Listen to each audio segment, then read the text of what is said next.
Hi guys, happy Merry Christmas for all those that celebrate. Happy Yule, happy solstice, happy 5th day of Yule. Today the virtue for the 5th day of Yule is hospitality, and so I kind of contemplated that this morning when I got up, and I kind of thought, you know, what is hospitality? You know, what is being hospitable? Not hospital, but hospitable. So just basically helping and being there for everybody, you know, being grateful, or not being grateful, but being grateful, and just, you know, having that sense of wanting to help somebody without any kind of return. So that's I mean, that's what I do. I don't like thank yous. I do what I do because I love what I do and it helps people. So I kind of thought about that way, and then, you know, me taking care of my mom. I never ever want any thank you or anything from her for helping her, you know. I won't go into her medical details or anything, but yeah, it's just, that's part of, yeah, definitely, it's part of hospitality and being very hospitable, and, you know, inviting your guests into your house and letting them walk all over you. That's hospitality. That's very bad hospitality. But what does hospitality mean to you guys? How do you practice hospitality, and what do you do? I would love to know. Alright, so yeah, my main thing is patience, because patience does fall into the category of hospitality, being patient with others, which you guys probably seen on my new blog post this morning, ponderings of, you know, the 5th day of Yule, and, you know, hospitality, and what I need to do for myself to be more patient with other people and not be such a blank bleep bleep bleep. So with that being said, we have the Lovers card today from True Heart Intuitive Tarot by Rachel True, and we have the Lovers. Alright, so this is amazing. We have so much symbolism here, it's incredible. Tons of alchemy. I mean, there is tons of alchemy going on in this card. Love it. Pun intended. Alright, so nice shiny, yeah, nice shiny pages. Alright, so a high vibe for the Lovers card, if you pull it. Union, joy, love, attraction, desire, partnership, and harmony. But on a low vibe, we have discord, incompatibility, loss, disappointment, and imbalance. Blah, blah, blah, blah. Alright. Now, okay, the Lovers represents a decision to move forward. Oh, to move toward a person, place, or a thing that you value. Whatever's got you turned on and tuned in. Ooh. Rachel, I love this. The connection can be spiritual, physical, and filled with the promise of enlightenment. I love that. There may be a choice at hand as to which direction to move in, or what situation deserves your time and energy. Getting into a little bit of hospitality, the Lovers are telling you to listen to your heart. So two vibrant people stand seemingly blessed under heaven's eye, naked before us in contemplation of union. This card makes people starry-eyed. Oh, I love that movie. But it does not always promise romantic love. It's about choices made that moves us closer to our dreams. Now, while the Lovers is all about connection, be it in love or business partnership, doesn't always imply the forever kind. So the future isn't set in stone. Bask in your happiness, literally, yes. Thank you, Rachel, because not a lot of people understand that. The future's not set in stone. So the important part of this is your connection to spiritual, physical, and self-enlightenment. In other words, the dreamy vibe might not last forever. So enjoy the feelings of the now. Very true. Very true. Now, if you pull a Lover's card, life may be feeling delicious. Ooh, due to a love interest or intriguing new opportunity, or from having gained a deeper understanding and appreciation of yourself and what turns you on. A giant step toward integration of the different sides of yourself brings a feeling of peace and excitement. So you can attract all sorts of interesting characters at this time. Negative internal dialogue is replaced by a deeper connection to intuition and to spirit. That's beautiful. In relationship dynamics, a union in the initial blush of attraction, be it love or lust, is felt. Try not projecting too far into the future, as this is not a locked guarantee, but rather a nod to a delicious potential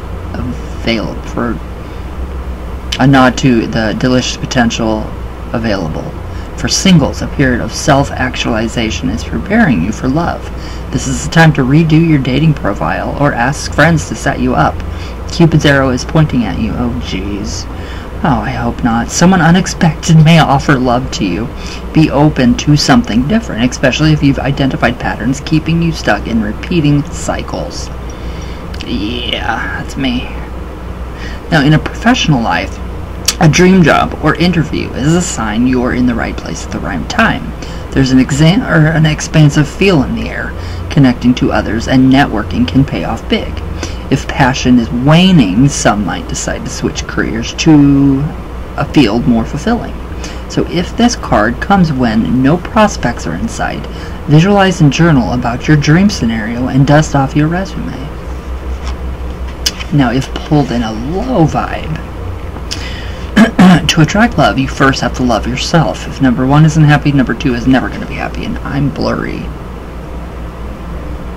Oh, no, I'm not blurry. Alright.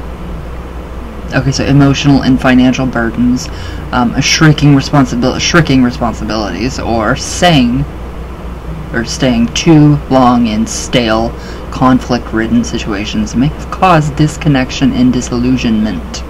Depression and a lack of desire, drive, or ambition may have created a loss of faith in love or self. Yeah, I can relate to that. For some, an idealized, unrealistic view of love and interpersonal dynamics creates impractical expectations. Isolation can make it seem as if you're the only one who doesn't have abundance, creating a victim space.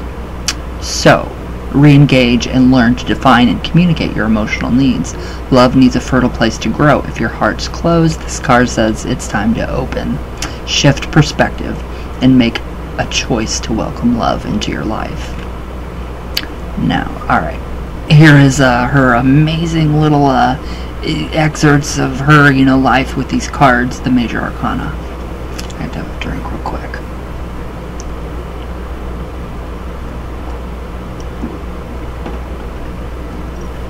Alright, so it's occurred to me that maybe I should choose a lover, any lover, like immediately, because muscles, atrophy, and brand new financial countdown is underway. My DMs are full of retired mailmen from the Midwest who think we'd be a good match because they, like me, are old. You are far from old, my darling. You are not old in the least. No, these men usually lead with a hey or a you're fine, and I wonder why that is the best introduction they can muster for me. A dear my goddess, old-fashioned Victorian lady. That's because they're old. They're old, you're not love. For the past year, my choice has been to focus on work. Yeah, mine too. So my tired and true life partners are my 17-year-old cat and my infant, terrible new kitten. Aw. Both cats have a patented stare, which I interpret as them physically willing me to open an extra can of wet food. Maybe get jobs and contribute to the household. If it's all about wet food, is my standard reply. Talking to my cats usually causes me to check my imaginary watch and say aloud, oh my god, I'm in my last 5 fuckable years. You are not. Don't you say that. You're beautiful. You're gorgeous. No.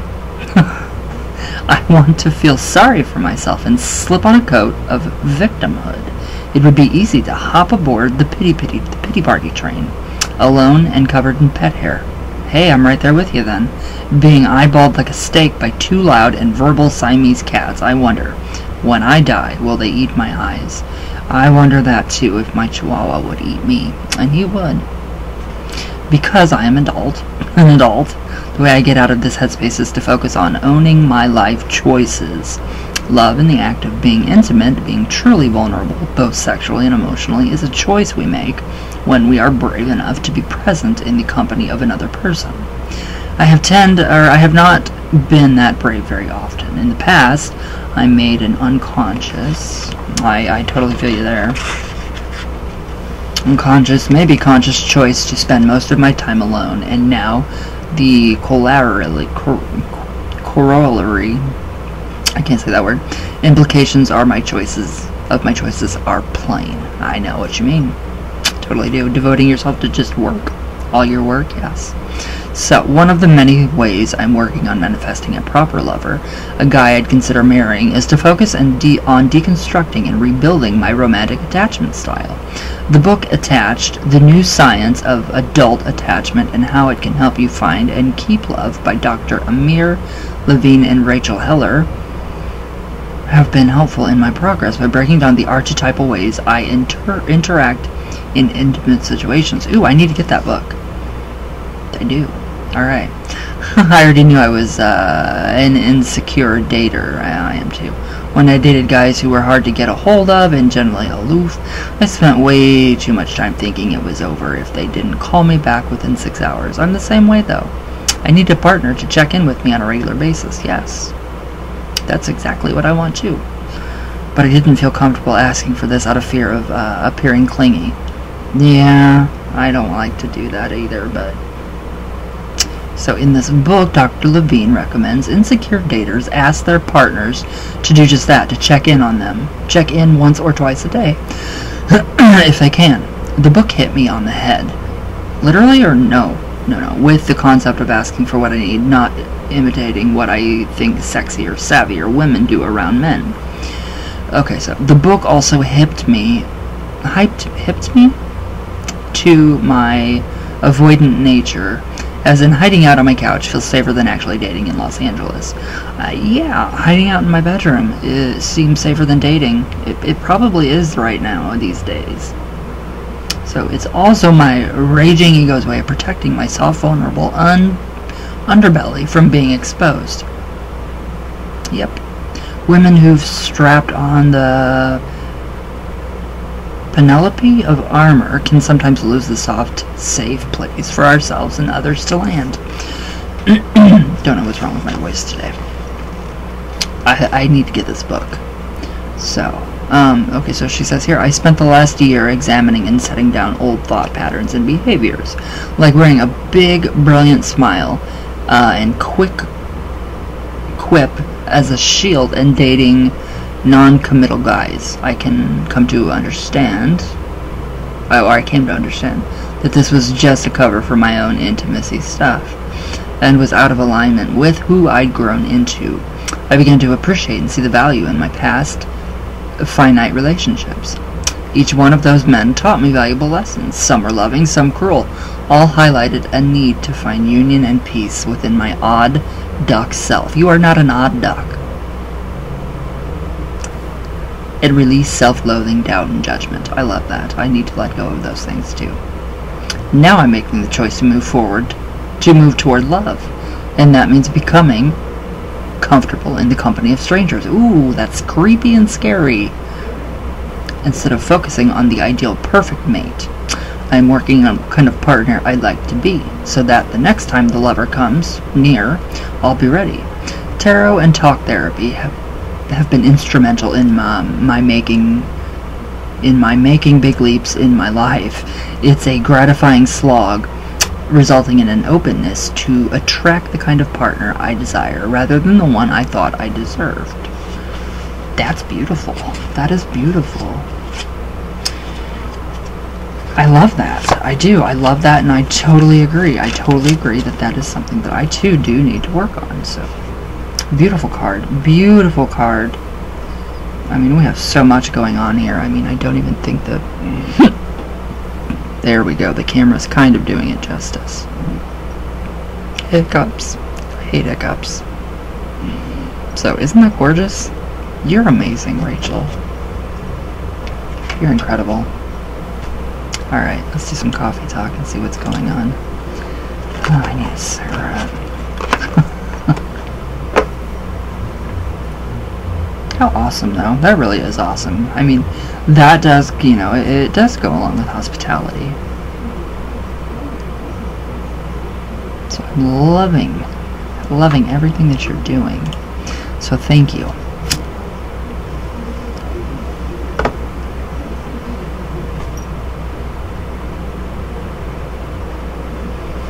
Alright. creepiest thing last night. All right, I you know, I have, you know, I relax at night, you know, 420.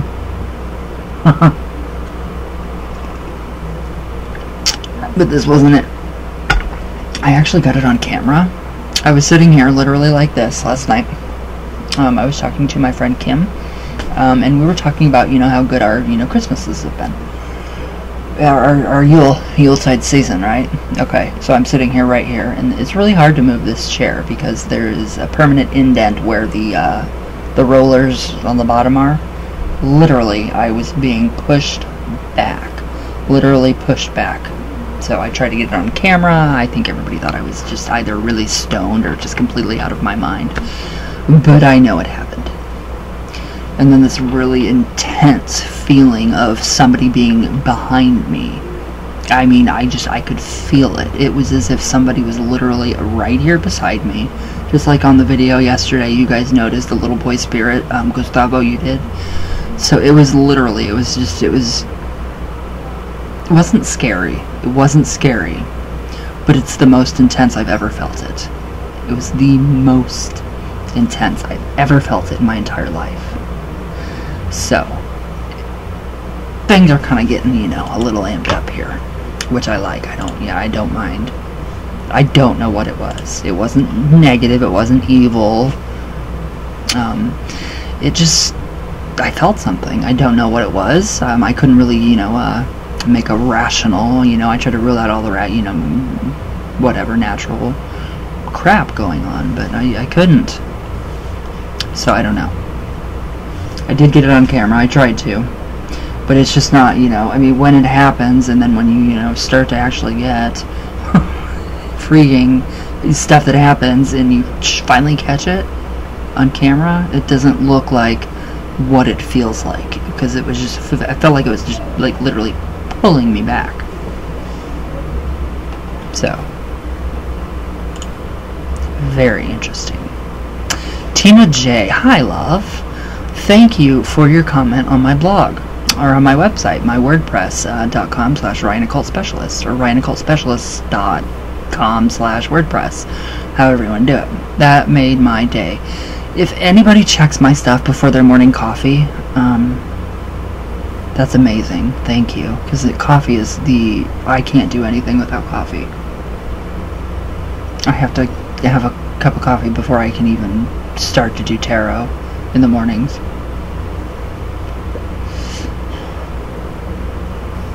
Alright. Honor to me is the greatest form of respect. Whom do I honor? Great question. Divine source first and myself. I love it. Then my ancestors, my dear beloved brother, grandmother, who are with me in spirit. I honor the blood that is in my veins, the powerful connection that runs, or that pumps my heart effortlessly. How I show honor? Another great question. Remember them, speaking to them, and constantly acknowledging the existence that is eternal. That's beautiful. You should be a writer. You should be a writer. That's beautiful. Yeah, that is honor. Honor to me. So, it's beautiful. Cindy Miller, hi. Hello, how are you? Adam Lantis. Gustavo, hi brother. Happy or Merry Christmas, everybody. Happy 4th day or 5th day of Yule. I don't remember what day it is of Yule, but... Oh, my Kim Lehman, I love you. Ava, Wicca, The Partial Sun, Isaac Brynham, Michelle Lahorn. Hi guys, Diane Hannon, Kim Lehman, Jay Phoenix. Hi guys. Happy 4th day of Yule. Acosta Studio. Hello, Skyly Sullivan. Hi, love. Cole McLaren. We need to talk. We need to talk about the toad bone rite. I've been reading a lot, historical witchcraft and research, and it's pretty dangerous. So get a hold of me. Email me or something. I want to see if you've gone insane yet, because it can drive you to insanity. It's been crazy. Burns, The Dragon TV. Hi. I love you, Burns. You're amazing. And Risky. I love Risky. You guys are amazing. Lisa Oaks. Hello. Hello, everybody. Hello, hello, hello. Alright. Miss Felicia 28. Hi. LJ 2. Cool. 3, 4, 5, 6, 7, 8, 9, 10. Alright. Well, guys, that's it for today. So, wow.